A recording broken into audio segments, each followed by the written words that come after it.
Quer dizer, quantos bits eu tenho em cada endereço. E assim como em vetor, isso tem que ser homogêneo. Se eu não posso ter um endereço com x bits e outro endereço com y bits, todos têm que ser iguais. Assim como eu também não posso criar um vetor, né, em que parte é float, outra parte é int, outra parte é char. Não, é tudo igual.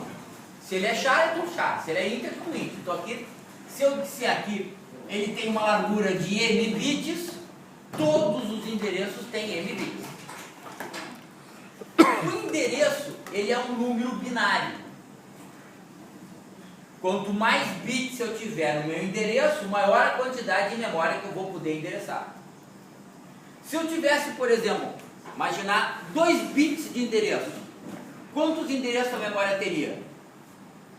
Com 2 bits? 4. 4. 0, 1, 2, 3. 3 bits, 8 endereços. 4 bits, 16 endereços. Se tiver n bits, quantos endereços vai ter? 2 na n bits. Ah, então, se eu tenho aqui n bits para endereço, quantos endereços eu vou ter? 2 na n. 2 na n. Se o primeiro endereço é o 0, qual é o endereço mais alto que eu vou ter na memória?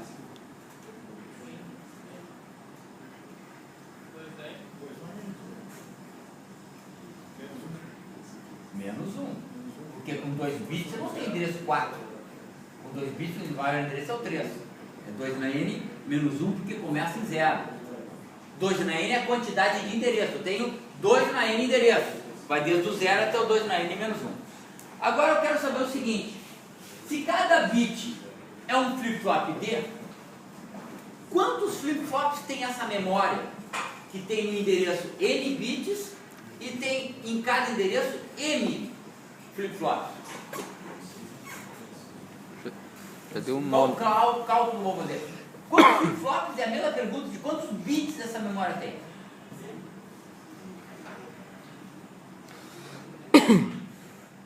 Travou já. Hã? É isso. Eu tenho 2 na n endereços. Não são 2 na n endereços? Quantos bits tem em cada endereço? M. É esse o resultado. E é essa fórmula que a gente tem que usar para resolver todos os exercícios de memória. Esse cálculo aqui, quando eu faço o cálculo, faço a multiplicação, eu tenho um resultado que é a quantidade de bits que a memória tem. E se eu quisesse que essa quantidade fosse demonstrada aí em termos de quantidade de bytes e não de bits, o que eu ainda teria que fazer? Multiplicar por 2. Dividir por 8. Né? Porque cada 8 bits é um byte. Então, esse cálculo dá o resultado em bits e dividido por 8 me dá o resultado em bytes. E esse é o símbolo da memória. O retângulo representa os dados internos. O símbolo do decodificador aqui desse lado significa que o endereço da memória está sendo decodificado para indicar qual a posição. E aqui eu tenho os dados circulando, tanto para escrever na memória como para ler da memória. E aqui o sinal indicando qual é a operação que está sendo feita. Se a partir desse endereço eu estou lendo ou estou escrevendo. Né? Que a gente pode colocar assim. Read write. 0 significa que eu leio. 1 significa que eu escrevo. Por que eu sei isso? Porque no R eu botei negado, botei uma barrinha. E sempre que tiver uma barrinha, significa valor em 0. Então em 0 eu leio e em 1 eu escrevo. Então esse é o símbolo da memória. Tá? E os exercícios que a gente vai resolver está em função praticamente desse cálculo. Tá? Sendo que isso aqui também, né, por exemplo, quando vocês vão ver um terreno, eu estou a fim de construir na praia, vou comprar um terreno. Tá? Normalmente, como é que especifica esse terreno? Em metros quadrados ou tanto por tanto? Tanto por tanto. Ah, não vai dizer, tem 50 metros quadrados. Bom, aí vai ver tem 1 metro por 50. Então, preciso é a metragem. Na metragem, as dimensões. A memória também é parecida. Tá? Aqui nos exercícios, a memória eu sempre vou. Eu não vou trabalhar com esse cálculo. Isso aqui é interessante saber quantos bytes, quantos bits tem, mas normalmente eu vou representar a memória por quantidade de endereços e quantos bits em cada endereço.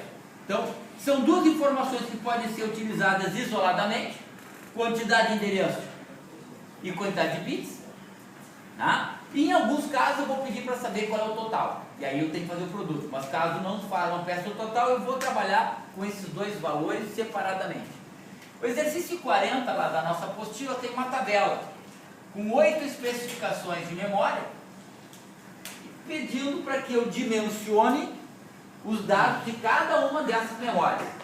Ou seja, dizer qual é o N, qual é o M, qual é a quantidade de bytes que eu preciso.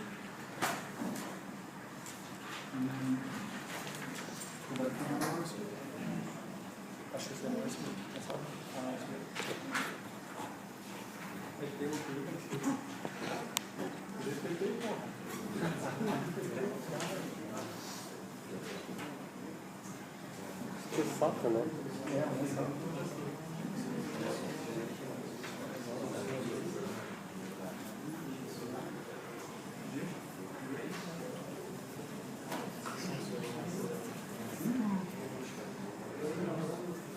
E o que você tá achando desse exercício do casa curta? Caiu a casa. Ele já passou alguma coisa da prova? Flip-flop? Flop-flip? Ele passou já? Já passou as provas? Mas não corrigiu. Passou um exemplo de genérico. Ah, ele corrigiu já a genérica, a prova? Sim.